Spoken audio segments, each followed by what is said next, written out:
Welcome to my channel, The Binge Eating Therapist. I'm Sarah, former binge eater turned psychotherapist, and my mission is to use this space to bring content to you that will help you understand your struggle with food and break free from binge eating. And today I want to talk about responsibility, or rather that idea of taking responsibility when it comes to your binge eating recovery. Now, I think the idea of responsibility can feel quite scary, and one of the reasons is that you've probably been misusing it. So if you are somebody who has an enormous amount of guilt and shame about your binge eating, chances are you are you're taking over responsibility for what's going on. So it's really hard sometimes to know where that line is, like between where does responsibility begin and end, because so many things are actually beyond our control. And we find ourselves in a right old mess when we try to take responsibility for things that are not within our control. And I think if you struggle with binge eating, chances are this might be something that you can resonate with. So on the whole, people who struggle with binge eating are people pleasers. So they tend to take responsibility for making sure everybody else is okay. And I think that kind of drains the responsibility muscle a bit, perhaps. It's certainly tiring. And quite often you might end up feeling not appreciated for what you do. So that idea of taking responsibility starts to feel like a chore and starts to feel like another should. And people will beat themselves up with this idea of responsibility because they'll use it to tell themselves that they should have done something or they shouldn't have done something, like whatever it might be. So then people shy away from taking responsibility because whenever they feel like they try, they end up having a sense that they failed at something and they end up feeling even worse. But I think there's a way to think about responsibility that could actually be really empowering. So when you think about this idea, first of all, I would want to ask you, who is taking responsibility? This idea that we or I can take responsibility for myself, but who is the I? Like, we're more than our thoughts, we're more than how we feel, we're more than our behaviour, we're more than our relationships, we're more than our situation in life. So I often think of the self as made up of different parts. So people will often make a sweeping statement about themselves. They'll say, oh, I'm a selfish person. And I'll think, no, you've got a selfish part. I've got a selfish part. And in certain situations, that part of me might be more active. And in other situations, that part might be more dormant.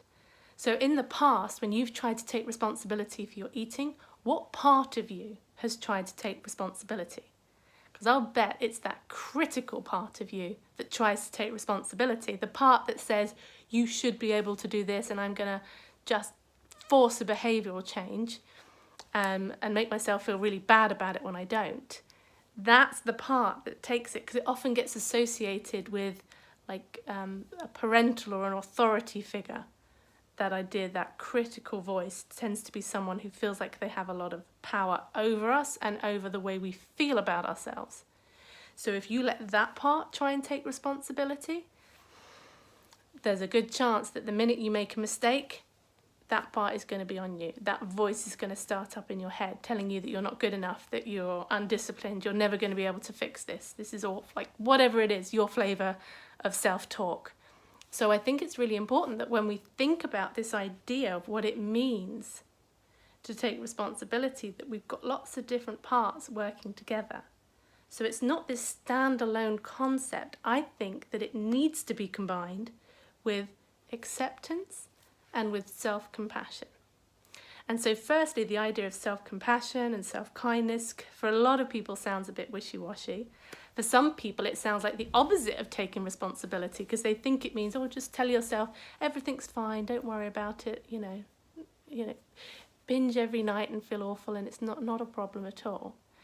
But actually, like, compassion is more than that. Compassion is simply trying to treat yourself how you might treat someone you really cared about.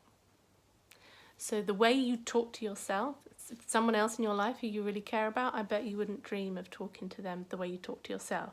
But do you think that you'll somehow handling them with kid gloves by being nicer to them. Like, no. It's just about, compassion is about accepting that we're not perfect as well, that we have foibles and we have weaknesses and we have strengths, and we just get ourselves in a bit of a mess sometimes. So I think compassion needs to be around. And compassion is not the opposite of responsibility. These two can combine. But again, with the binge eating, where we're so prone to the all or nothing black and white thinking, we tend to try and separate these principles instead of bringing them together.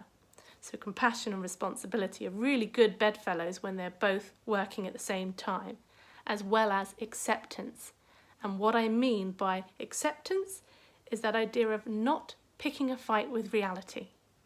So when you look at yourself in the mirror and you don't like what you see, and you spend so much time telling yourself how you don't like what you see, that is kind of that's the opposite of acceptance. And acceptance is a practice. I don't think we self-accept once. I think it's something that we do on a continual basis. And if you're not good at it, keep practicing. You know, it does get easier and it does get closer to your everyday state. And the problem is when we refuse to accept how our bodies are, if we refuse to accept that we just binged, or we refuse to accept anything that we cannot control, it's like we're trying to take responsibility for something that's not our responsibility. How your body looks today is not your responsibility today, you know. So that's how this concept gets misused and can often lead you to feeling even worse. And I really like, I think it was Stephen Covey who first talked about responsibility as being the ability to respond. And I really like that, because we can only respond in the moment. We can't respond in the past. We can respond in the moment to the past, and we can't necessarily respond, well, we haven't got to the future yet to know how we're going to respond in the future.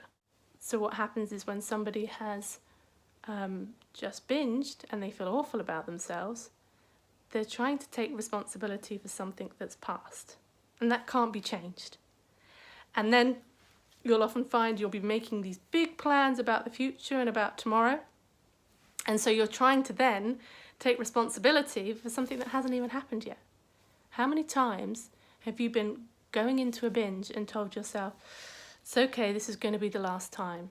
I'm not going to do this anymore. I'm not going to binge tomorrow or ever again. It's like you're trying to push that responsibility to future you that doesn't even exist yet, you know? So this idea that responsibility, the ability to respond in the here and now, and the ability to respond, I would say, without compulsion and with a sense of choice. And when we have accepted the situation, so if it's pre-binge and you're having that urge and you're feeling really uncomfortable and all of that, in your mind you're telling yourself, I don't want to feel like this, I shouldn't feel like this, I'm going to binge. Whereas acceptance in that moment would be like, this feels really uncomfortable, but I accept that I feel uncomfortable because I do.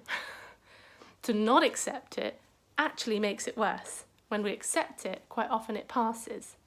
So when we combine the acceptance, that's self-compassion, so you're not making it mean anything awful about you. So what sometimes happens is people haven't binged for a while and then they have some really strong urges to binge, and they make it mean that they've already failed just because of the way that they're feeling. They're not being very self-compassionate to themselves in the moment. So actually acceptance and self-compassion makes the ability to respond, which is responsibility, easier. And I think I would just want to add that I see responsibility as kind of the last piece in the puzzle.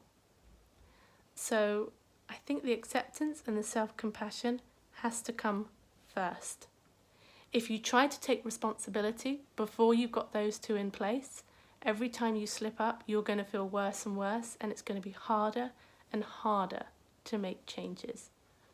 So don't rush into this, but just have a think about this concept, and I'd be really interested to know what your thoughts are. So feel free to reach out or leave a comment below, and I'll see you on the next video.